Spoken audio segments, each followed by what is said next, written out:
ou então não é o Deus de Jesus Cristo, né? Às vezes alguns termos que a gente cria e diz: missa de cura e libertação.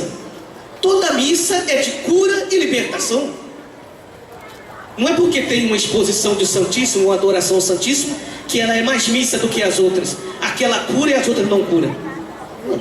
São alguns termos às vezes equivocados que a gente usa, como batismo no Espírito. Se você não foi batizado no Espírito, foi batizado em quê? Se não foi no Espírito de Cristo que você foi batizado, você foi batizado em quê? Não tem um batismo de primeira classe e de segunda classe. Toda teologia autêntica cristã, ela é por excelência de libertação. Ele veio libertar todas as pessoas e as pessoas como um todo. O grande problema da teologia da libertação é que ela tocava num tipo de escravidão que a gente não gosta de falar.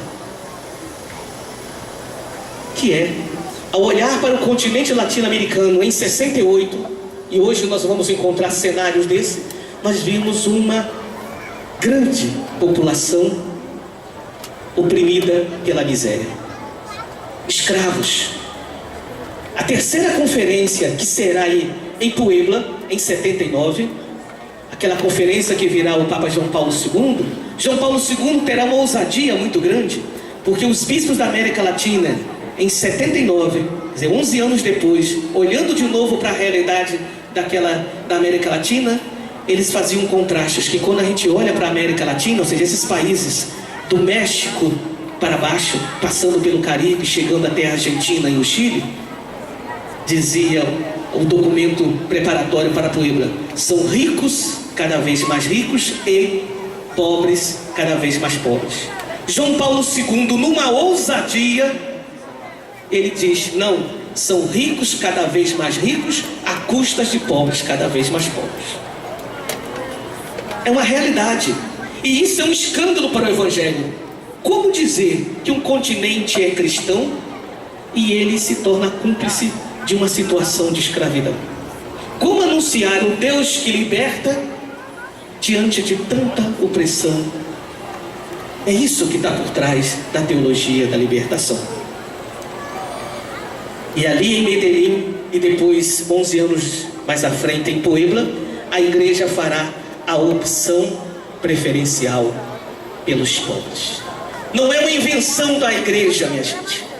Hoje a gente tem mania de dizer: isso é coisa de comunismo. Se é coisa de comunismo, então o evangelho é comunista. Porque pega em Mateus 25. Eu tive fome e me deste de comer, eu tive sede e me deste de beber, eu estava nu e me vestistes, eu era prisioneiro e me visitastes. Todas as vezes que vocês fizeram isso ou deixaram de fazer, foi a mim que vocês fizeram ou deixaram de fazer. Isso não é comunismo, minha gente. Isso é evangelho. É evangelho por excelência. O problema é que quando a gente não vive isso, a gente prefere dizer que a gente coloca uma virtude que é cristã para o comunismo, quando nós devíamos dizer: não, se os comunistas vivem isso ou viveram isso, é porque copiaram do evangelho. Nós não vivemos isso. Não é, minha gente, é evangelho de Cristo. Cristo, né, o Papa Francisco agora, na mensagem para o Dia Mundial do Pobre, ele nos diz com todas as letras que cada pobre é a presença real do Senhor. Ou seja, o mesmo termo que é usado para a Eucaristia, que é a presença real de Cristo, Francisco usa presença real do Senhor, porque foi o próprio Senhor que disse isso em Mateus 25. Então, quando a igreja em Medellín faz a opção preferencial pelos pobres, na verdade ela está voltando o evangelho. Ela está dizendo: quando nós esquecemos dos pobres, esquecemos do evangelho, esquecemos de Cristo, já não somos mais cristãos, o evangelho já não é mais boa notícia.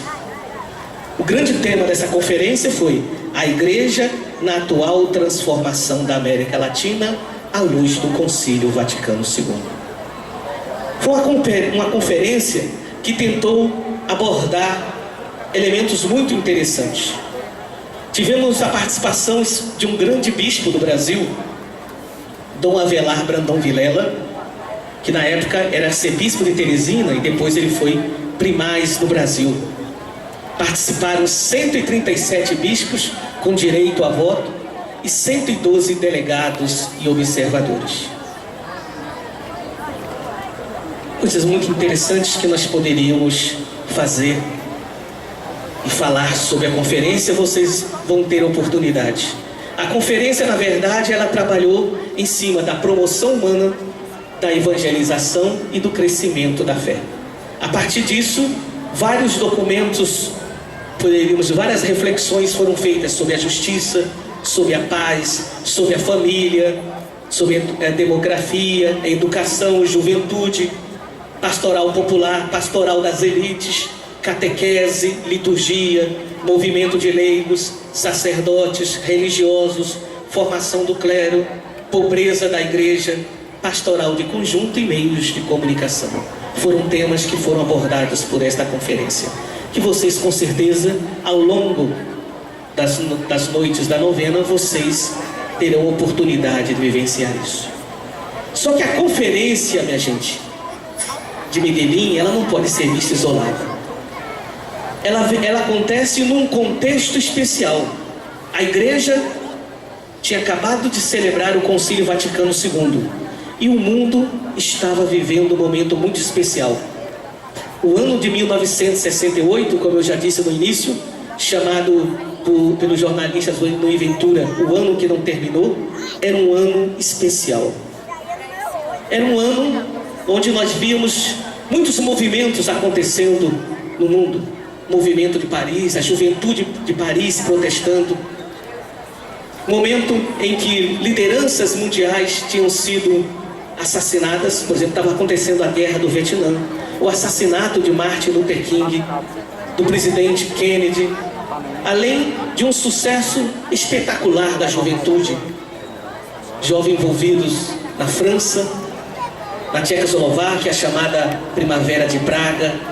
Muitas coisas acontecendo. A igreja vivendo esse momento. Então nós precisamos entender Medellín, como o Dom Mariano lembrou, como um grande Pentecostes. E é próprio do Espírito, quando o Espírito entra na nossa vida, minha gente, ele fazer um furacão. Porque o pecado nos acomoda. A gente gosta das coisas certinhas, tudo no seu lugar. Sempre foi assim. Eu sempre digo essa frase, sempre foi assim, só vale se contar com a hora da criação do mundo. Se depois da criação do mundo aparecer uma coisa nova, então nem sempre foi assim. Mas o sempre foi assim é o discurso nosso para a gente não mudar. E o Espírito Santo sempre nos diz, mas pode ser diferente. É próprio do Espírito derrubar aquilo que está errado ou que não responde mais à história e anunciar a novidade. Ontem, primeiro domingo do Advento, aquela oração que nós rezamos depois da comunhão, uma oração belíssima. Nós rezamos assim nessa oração: que caminhando entre as coisas que passam, saibamos abraçar as que não passam. Uma das grandes tentações da igreja, sabe qual é, minha gente? E quando eu falo igreja, eu estou falando de todos nós, é abraçarmos as coisas que passam e deixar passar aquele que não passa. Às vezes a gente quer eternizar aquilo que é provisório. E tudo passa, também as coisas boas. Mas tudo tem começo, meio e fim. E é preciso que tudo passe para que somente Ele possa permanecer. Por isso é próprio do Espírito dar essa sacolejada. Poderíamos dizer que em 1968, o Concílio Vaticano II, foi esse momento do Espírito dizer para a igreja: deixe passar aquilo que precisa passar, para permanecer aquele que sempre permanece e vê a novidade do Espírito de Deus. Concílio Vaticano II, Medellín, apresenta a novidade de Deus para o mundo, Medellín para a América Latina, o que o Espírito queria dizer à igreja há 50 anos atrás. Esse poderia ser um ver. Mas eu convido vocês a olharem para esse ver agora a partir do julgar. E julgar a partir disso que nós vemos na leitura de hoje. A primeira leitura de hoje diz que Deus protege o seu povo. que Deus vai mandar uma nuvem durante o dia, uma coluna de luz durante a noite, que será uma tenda de sombra durante todo o calor do dia, abrigo e refúgio contra a ventania e a chuva. Deus não abandona seu povo. Deus cuida do seu povo. Por isso nós precisamos olhar para Medellín e dizer: como é que Deus estava cuidando da igreja da América Latina há 50 anos atrás? Cuidou da igreja da América Latina, cuidando a partir dos seus preferidos, cuidando dos pobres. Porque Deus ama a todos. O amor de Deus é universal. Mas vocês sabem como Deus ama, gente? Deus ama igual a gente toma sopa quente. Quando a gente toma sopa quente, a gente come pelas beiradas. É próprio de Deus. Deus cuida a partir das beiradas, a partir das periferias geográficas, das periferias existenciais. Também um bom pai e uma boa mãe amam os seus filhos, mas se debruçam mais sobre aqueles que são mais frágeis, que são mais débeis, que necessitam mais. 1968 foi Deus cuidando do seu povo através da igreja, olhando para a pobreza da América Latina. O evangelho de hoje vai nos chamar a atenção. O grande escândalo, minha gente, é quando nós que nos dizemos de Cristo não somos capazes de fazer isso, e às vezes pessoas que nem professam a fé de Cristo, ou até nem gostam de Cristo, são capazes de viver isso. Vejam o evangelho de hoje. O evangelho de hoje, minha gente, é um centurião romano, ou seja, era um militar que comandava um grupo de 100 soldados, daí o nome centurião. Quer dizer, ele era um inimigo que nesta hora é capaz de reconhecer em Jesus aquilo que o povo da promessa não era capaz de reconhecer. Ele foi capaz de reconhecer em Jesus que Jesus era capaz de curar o seu soldado. Imagine um oficial preocupado com o seu subalterno. Esse homem tinha um diferencial. E nós, muitas vezes que dizemos somos irmãos, não somos capazes de sentir a dor do irmão que está passando por necessidade. Ali nós vemos um oficial preocupado com o seu subalterno. Um pagão professando uma fé que um judeu não era capaz de professar. E dizendo: olha, eu não sou digno que você vá lá na minha casa, mas eu creio na sua palavra, na sua força. Diga uma palavra e ele vai ser curado. Porque eu também, quando eu dou uma ordem, eles cumprem. Imagine diante da sua palavra. Jesus disse: eu nunca vi tanta fé em Israel. Enquanto nós, minha gente, ficamos brigando entre nós, isso é comunismo, não é comunismo, a gente fica escandalizado quando a gente vê irmãos que nem professam a fé e que vivem o evangelho sem saber. Aquilo que Calhane vai dizer que são cristãos anônimos, ou seja, nem sabem de Cristo, mas vivem o evangelho. Por exemplo, quando você vê um médico sem fronteiras, que às vezes não faz por ideal de fé, não, faz por humanitário, está lá, vai para lugar de risco, põe sua vida em risco para salvar populações. E um médico cristão que frequenta a missa dominical e só atende quem paga e paga muito. A gente não lembra isso do evangelho de hoje? Não lembra do evangelho? O risco, minha gente, é se nós não vivermos o evangelho, as pedras viverão. Medellín justamente nos convidava a olhar para essa realidade e dizer: o evangelho precisa ser encarnado na vida e na dor desses nossos irmãos. Por fim, vimos Medellín, olhamos à luz dessa palavra, das duas leituras que nós ouvimos, de Isaías e de Mateus, e como agir. E eu proponho para vocês, minha gente, 2 exemplos de ação. Primeiro exemplo de ação, o santo que nós estamos celebrando hoje. Vocês estão vendo que nós estamos celebrando de branco? Porque apesar de estarmos no advento, e a padroeira que estamos abrindo a festa é Marte, e deveríamos usar vermelho, hoje nós estamos celebrando, sabe quem, minha gente? São Francisco Xavier. São Francisco Xavier, junto com Santa Teresinha do menino Jesus, eles são os padroeiros da missão. Ela é padroeira da missão sem nunca ter saído do convento, mas dedicou toda a sua oração para os missionários e se correspondia com os missionários para estimulá-los na missão. E esse homem, minha gente, era professor em Paris, formado na Sorbonne de Paris. Para esse pessoal que gosta de título, de doutor, pós-doutor, aquelas confusões todas que a gente não leva depois na hora aqui, né? Na hora que quando chega lá diante de Jesus, o máximo que Jesus vai chamar a gente é pelo nome. Nem título de bispo vale, Dom Mariano, nessa hora. Não vale. Só vale isso, né? Somos filhos de Deus. Ele não quer nem saber as outras coisas que nós somos. Pois bem, esse homem, ele é capaz de ter um encontro com Santo Inácio de Loyola. E Santo Inácio de Loyola é capaz de propor a ele os exercícios espirituais.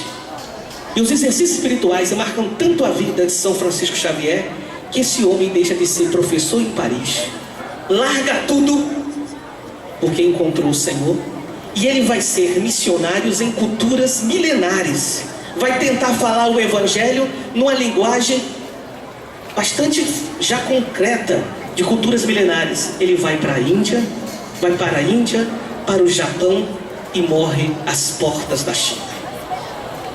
Por isso que São Francisco Xavier é exemplo da pessoa que tem a ousadia, isso que Francisco gosta de chamar de parresia, a ousadia do Evangelho, que é capaz de romper tudo. Paris já não diz nada para ele. Ele faz parte do primeiro núcleo da Companhia de Jesus, essa congregação que o Papa faz parte, larga tudo e esse homem vai para que dentro daquela mentalidade do século XVI possa anunciar o Senhor. Ele quer que as pessoas descubram que Deus se encarnou. E esta é a nossa salvação. Que Deus se fez nosso irmão e nós somos filhos e filhas de Deus. Eu diria que uma primeira coisa que a gente poderia aprender com Medellín e com São Francisco Xavier é recuperar o ardor missionário. Mas ardor missionário, minha gente, não é sair por aí pregando. Não é isso, é mais, minha gente. O querigma, o anúncio, tem um valor enorme, mas ele precisa vir arrancado pelo testemunho. Porque se a gente fala palavras bonitas e a nossa vida é incoerente, se a gente defende a vida e faz opções pela morte, tudo que a gente fala com a boca, a gente destrói com as nossas atitudes. O que o mundo espera, minha gente, é que a gente seja palavra de Deus encarnada. Apesar das nossas imperfeições, mas na abertura do Espírito, que a gente seja capaz de, como Medellín, anunciar, sobretudo aqueles que sofrem, aqueles que estão à margem, a boa notícia: Deus tomou o seu partido, Deus está do seu lado. E agora, porque você sente Deus do seu lado, você encontra forças para descobrir o caminho que você precisa trilhar. O segundo exemplo que eu proponho é a padroeira de vocês, Santa Luzia. Agora, antes de começar, eu fui entrevistado e eu comentava com a repórter que eu me perguntava, por exemplo, em Caicó nós não temos nenhuma paróquia dedicada a Santa Luzia, mas muitas comunidades. E algumas paróquias que nem comunidades têm, no dia de Santa Luzia celebra a festa com um peso muito grande. E a repórter me perguntava, e por que o senhor imagina que é tão forte essa devoção? Porque eu digo, minha gente, talvez um dos maiores medos que nós podemos ter é o medo da cegueira. Talvez depois da morte, o medo que mais nos assusta é o medo da cegueira. Mas o medo da cegueira, minha gente, de não só ver a luz do dia ou a noite de luar, mas de não enxergar a realidade. Da gente ficar insensível e não perceber Deus agindo na história. E esta cegueira é muito difícil. Santa Luzia foi capaz de enxergar, para além das torturas, a luz de Deus que lhe dava força para testemunhar até o fim. Esta mulher, ela via arrancar os seus olhos, mas ela continuou enxergando, porque ela enxergava com os olhos do coração, com os olhos da fé. Eu trabalhei na Cidade de Deus, no Rio de Janeiro, e sempre me impressionou um testemunho de uma senhora, Dona Nancy. Uma vida muito sofrida, mas uma mulher de muita fé. E eu me lembro que uma vez, quando a paróquia celebrava 25 anos, eu perguntei à Dona Nancy: Dona Nancy, onde a senhora encontra tanta força? E ela respondeu: Padre, só em Deus. Agora, o ano passado, eu voltei à Cidade de Deus para celebrar os meus 25 anos de padre. E quem estava lá? Dona Nancy. E Dona Nancy agora está cega. Cega com um sorriso nos lábios. E ela chegou, foi levada pelas pessoas para a missa. E ela chegou sorrindo para mim e dizendo: Padre, eu vim ver o Senhor. Faz muito tempo que não o vejo. Parecia piada, mas era verdade. Porque na verdade Dona Nancy, ela não via com os olhos, via com o coração.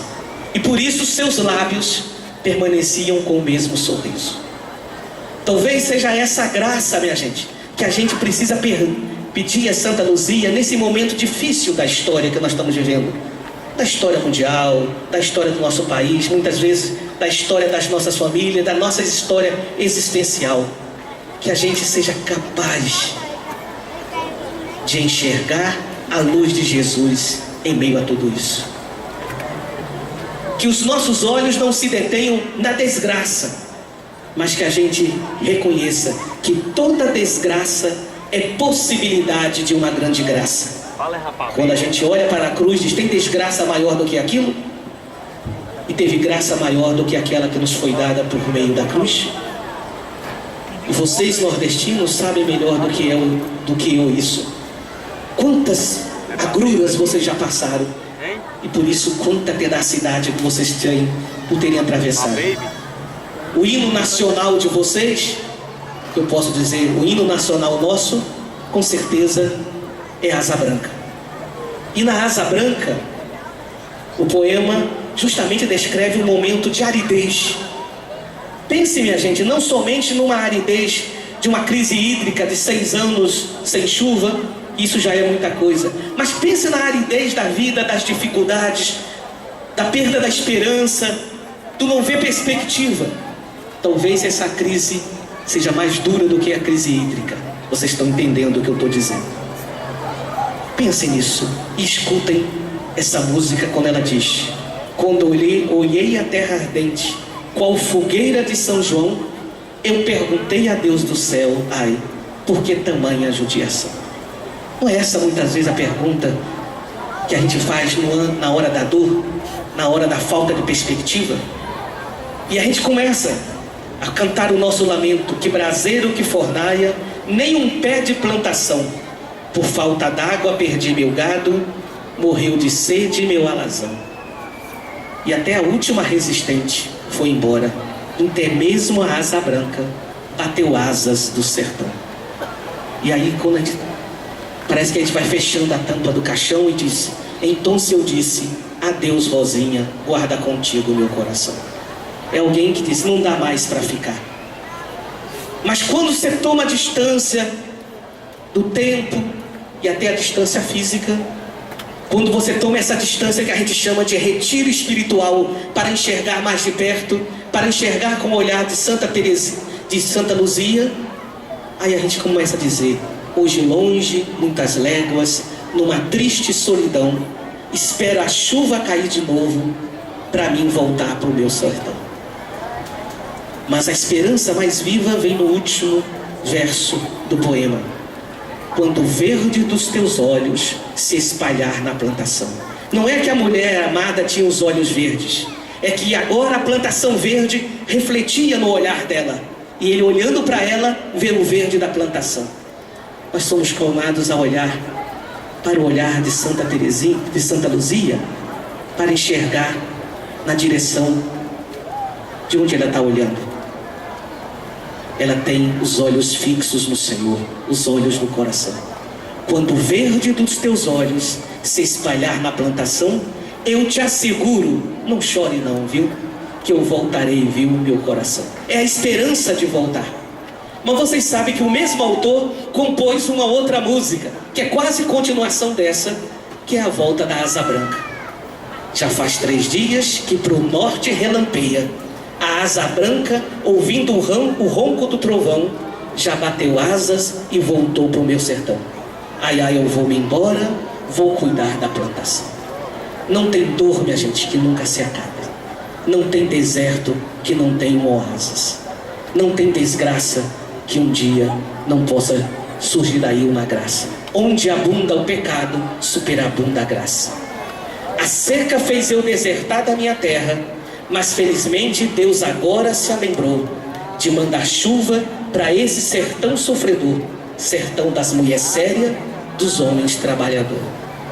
Rios correndo, as cachoeiras estão zoando, terra molhada, mato verde, que riqueza. E a asa branca, eu tenho impressão que a asa branca é o jeito que o Espírito Santo arrumou de chegar no sertão. E a asa branca, tarde canta, que beleza. Ai, ai, o povo alegre, mais alegre a natureza. Sentindo a chuva, eu me recordo de Rosinha, a linda flor do meu sertão pernambucano.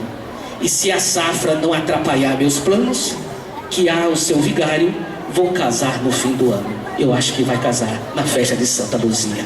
É o casamento das núpcias do Cordeiro, de quem diz: faz escuro, mas eu canto, porque ele é a luz dos olhos meus. Que assim seja.